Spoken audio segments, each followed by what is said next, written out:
देख रहे हैं कि यशस्वी प्रधानमंत्री का जब से 2014 के बाद एनडीए की सरकार के नायक के नाते से प्रधानमंत्री के रूप में शपथ लेने के बाद राजनीतिक परिदृश्य पूरे देश में बदला और हमने सबने देखा कि गैर कांग्रेसी प्रधानमंत्री के नाते से पूर्ण बहुमत की सरकार के बनने से लगा करके तीसरी बार सरकार बनाना ये हमारे लिए उस समय का बदला है जब कांग्रेस ने एन प्रकरण माननीय अटल जी की सरकार को गिराने का षड्यंत्र किया था। माननीय मोदी जी के नेतृत्व में न केवल तीसरी बार भाजपा की सरकार, एनडीए की सरकार दिल्ली में काबिज हुई है, बल्कि पूरे देश के सभी प्रदेशों में धीरे धीरे करके लोकतांत्रिक तरीके से विजय अभियान जो चल रहा है ये वाकई गौरवशाली और लोकतंत्र को आनंदित करने वाला क्षण है।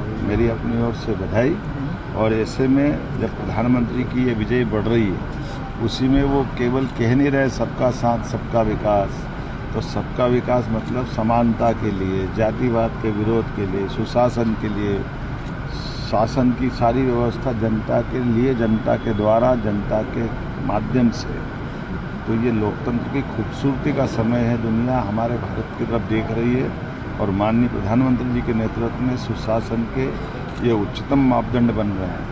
ये वही बिहार है जब दोनों चरण के चुनाव में एक भी गोली नहीं चलती। ये वही चुनाव है जहाँ कहीं दोबारा मतदान का मौका नहीं आता है, कहीं बूथ कैप्चरिंग नहीं होती। ये सारे सुशासन के लक्षणों लोकतंत्र को हमारे दुनिया के सामने बहुत अच्छे मॉडल में समझने के लिए, और उसके उल्टे ये जो चलते चुनाव में छुट्टी मनाने वाले उनको भी सबक है। मेरी अपनी ओर से एक बार फिर माननीय प्रधानमंत्री जी के नेतृत्व में एनडीए में जो सरकार बनी, माननीय नीतीश कुमार जी को, माननीय पीएम साहब को, माननीय एचएम साहब को, श्रीमान अमित शाह जी की कुशल रणनीति, माननीय नड्डा जी के नेतृत्व में एनडीए ने जो प्रगति की अद्भुत है।